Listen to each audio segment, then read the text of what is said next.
واحد الكراطان يجي متشخشخ ويجي شابع لاصوص. فاش نقول لكم فيه واحد البنه غير جربوه يوالم يكون طبق رمضاني. هذا غادي نحط لكم ان شاء الله الوصفه نتاعه. سلام كي عشيتوا، ان شاء الله تكونوا بخير على خير.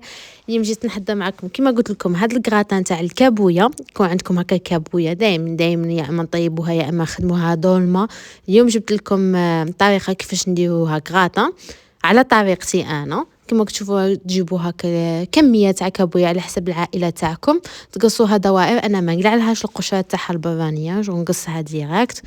ديروا لها الملح، ديروا لها مليح الملح وخلطوه كما هكا باش يدخل لها لداخل من تكونوا تقليوها. خاطر كان ما تقليوها بلا ملح تجي صامته ما تجيش بنينه. واختاروا الكابويه اللي تكون بنينه ماشي هذيك المره باش الكراطان تاعكم يجي بنين، تكون فتيه وما تكونش مره.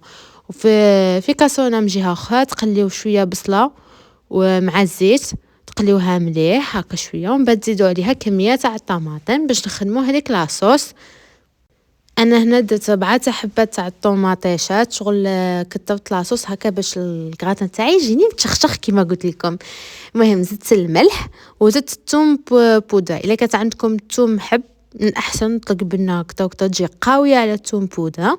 خلطوا مليح ايا وخليوها طيب غايه. من بعد في مقلاة تجيبوا شويه تاع الدجاج، كميه كفته تاع الدجاج تكون عندكم، قليوها شويه. انا هنا درت لها غير الملح والفلفل الكحل والثوم بودره، وفي التالي كي تحمرت لي زدتها شويه معدنوس.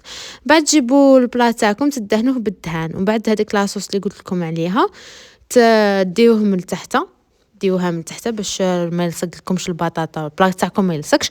ومن بعد تكونوا قليتوا شويه بطاطا كما كتشوفوا غوندال تحطوها، ديوها هي الطبقه الاولى. ومن بعد تزيدوا كما قلت لكم لاصوص من الفوق.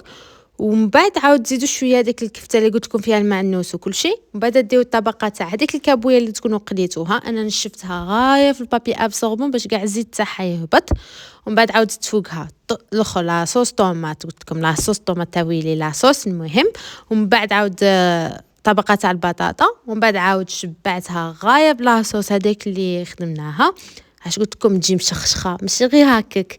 ومن بعد زيدوا عاود الكفته تاع الدجاج هذيك اللي كنا درناها، وترشوا واحد الرشيشه تاع هذيك البصله اللي تجي ناشفه اللي تجي ميبسه، هذيك تتباع عند العطار. ومن بعد تزيدوا الفرماج، وفوق الفرماج تقدروا ثاني عاود ترشوا رشه تاع البصله هذيك اللي قلت لكم جافه تلقاوها عند العطار.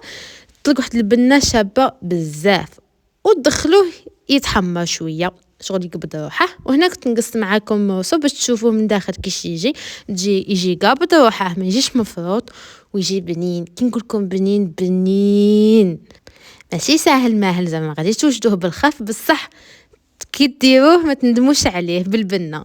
المهم هاي القطعه كما راكم تشوفوا يجي هذاك كل شيء، داك الخضره شابعه وسافه داك لاصوص وما يجيش ناشف. جربوه ولا ما تندموا، يعني على ضمانتي. وهذه هي الوصفه تاع نهار اليوم، ان شاء الله تكون نالت اعجابكم. ما تنساوش تخليوا لي جيم وكومونتير وتشتركوا بالقناه. في الامان.